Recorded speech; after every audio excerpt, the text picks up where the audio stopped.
mwese mu byubahiro byanyu. Iyi ni Digital Wealth Rwanda, nibutsa abantu gukanda kuri like na subscribe kuko ino video ndabizi harabiri bufashe. So ubwo rero nari ngiye kubaha updates zijyanye na business twakoze mu minsi ishize, aho bigeze kuko abantu uko byagenda kose abantu bakeneye amakuru. Wenda reka ngere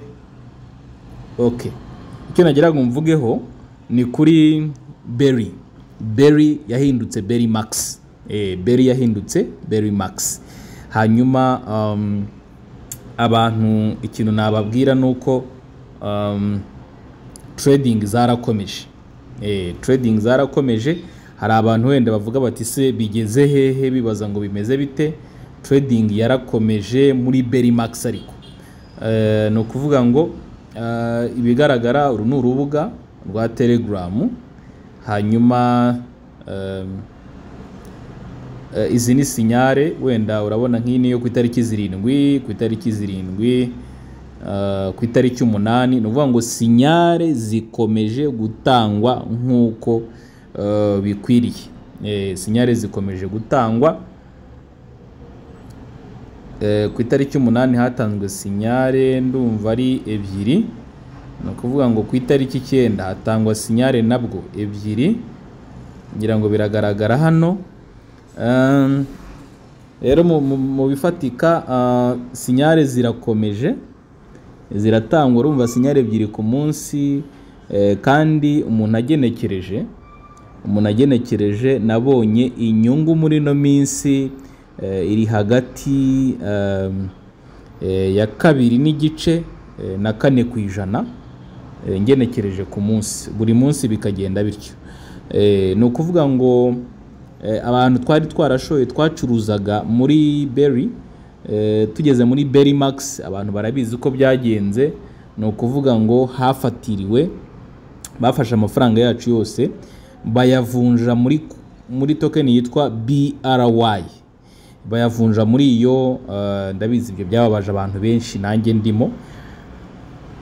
Habaho no gucika intege, ariko Berry Max mu bigaragara akazi karakomeje.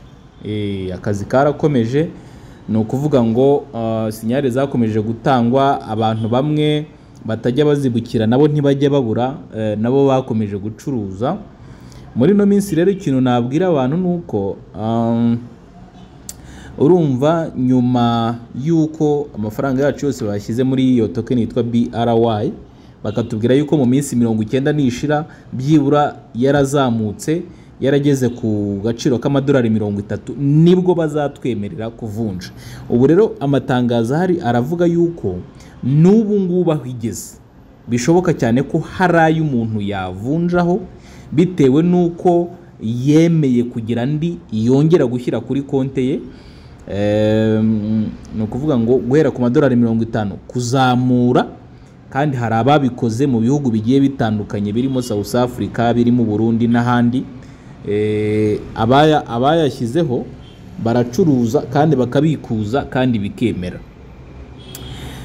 No kuvuga ngo bakivuga ngo dushobora gushyira handi 70, wenda nk'amadolari 50, bahereye umuntu ahereye kuri ayo, nanjye harayo nashyizeho ndacuruza ngezemo hagati.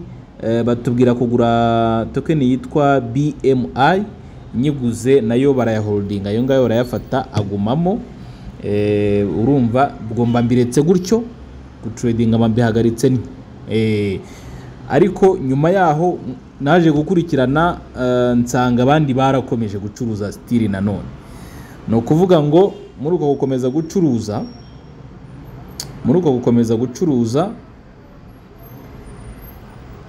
nk'iyi coin batanze, nk'iyi token batanze ejo yitwa FDPT, yatanze inyungu nyinshi. Yatanze inyungu nyinshi pe, nyinshi rwose. Nawe woze mbona ku mbuga zitandukanye abantu biyamirira ko bungutse amafaranga afatika.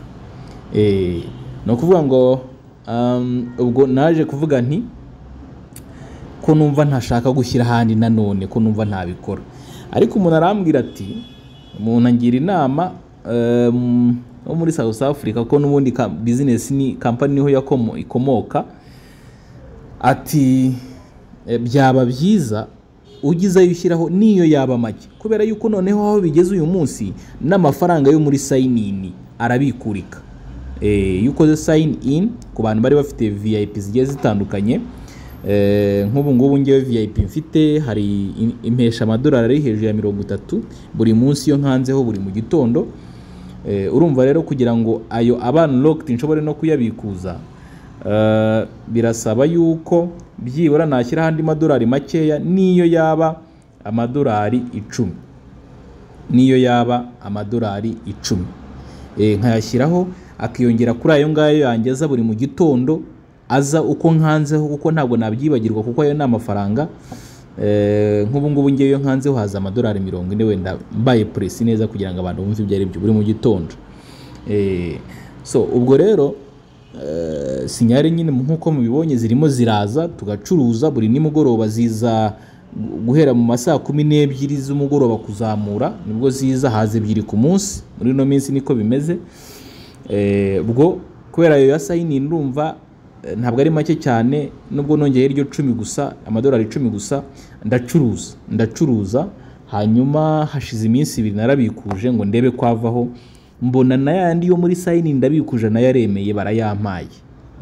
Mbona nayo barayampaye, ndavuga nti bya bintu ni sawa. Wenda reka nze nkubyereka abantu ho gatoya ini business yindi turebe, nze nkubyereka abantu ho gatoya wenda abantu bajye babona yuko ibintu umuntu arimo kubabwira ari n'ibintu birimo kuba koko.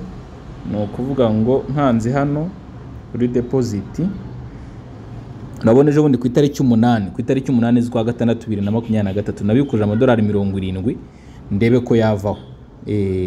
Narayabikuje tayari angeraho. Murabona ko no kuri 30 z'ukwa gatanu nari nabikuje 58. So gusa hagiye kuza iriya coin ya BMY, urabona ko nakoze deposit ya 60. Ayo ngayo yagumye muri ya coin yitwa BMI. Aya nabikuje 70 yo, no kuvuga ngo mu byukuri nuko nari nongeyeho irindi 11 amadolari 10 yonyine. Ariko urabona ko ayo muri sign in nayo yiyongereyeho 70 nyabikuje biremera ku itariki 8 z'ukwa gatandatu 2023, ntabwo ari kera. So ubwo rero ni ngewe ndi no mu babikuza make, kuko harimo abandi bantu nabonye babikuza 400 600. Urumva abo bantu mu byukuri navuga yuko bari mu kazi.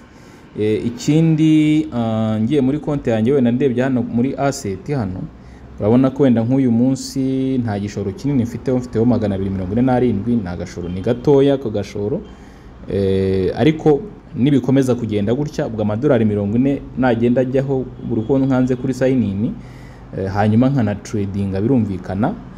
Kubera ko business ntago maze iminsi myinshi isubiye ku murongo ndavuga Berry Max, yanze bikunza aya ngaya nazagenda yiyongera, nshobora kuzongera kuyabereka amaze kuba nka 800. Ntago bizatinda kandi akazanazamuka kagera hejuru y'igihumbi. Kazakomeza nakanazamuka business nikomeza kugaragaza yuko yagarutse mu murongo neza.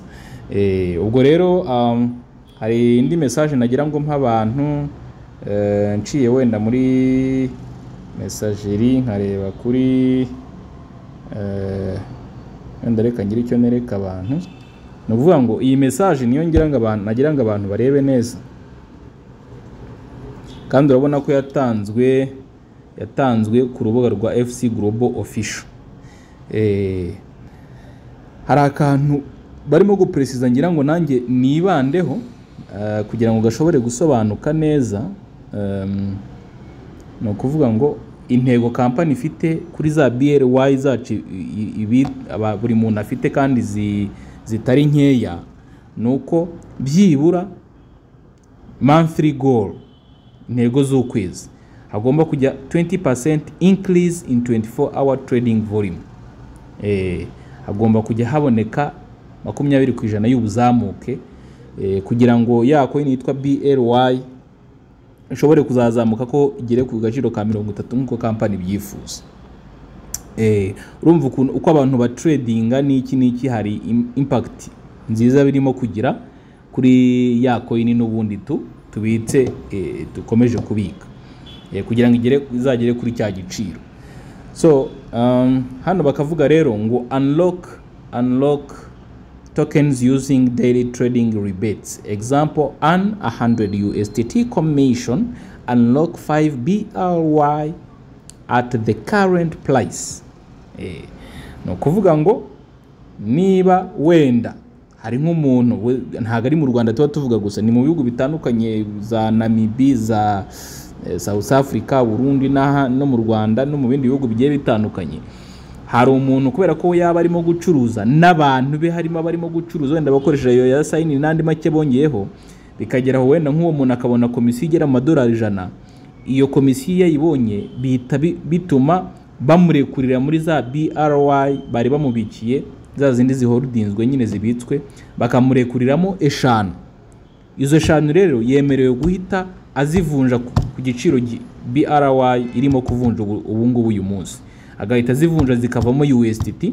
Izo USDT akazongera kuzasangwe kuri balance ye, hanyuma urumva ahita agira igishoro kifatika, akaza gucuruza nk'ejo akazabikuza kandi bikagenda neza ye akamugeraho. So hari akantu rero kari encercle hano ngira ngo abantu wenda bumve neza. Unlocked tokens can be sold. Unlocked tokens can be sold and future BRY tokens freely bought and sold. No kuvuga ngo uko ugenda ucuruza buri munsi, uko ugenda wenda kubera ko wenda uri umurida cyangwa se uri umuntu wagize inshuti zikitabira mu buryo mwe cyangwa ubundi aho wabuhereye hose muri ibyo bihugu byose byitabiriye business ya Berry kaza kuba Berry Max. No kuvuga ngo hari BRY ba unlocking cyangwa se bakurekurira, bakakubwira rero izo ngizo barekura zishobora kugurishwa, zishobora kugurishwa ukazivunjamo amafaranga afatika. Ako kantu niko kari kinagira ngo abantu bumve.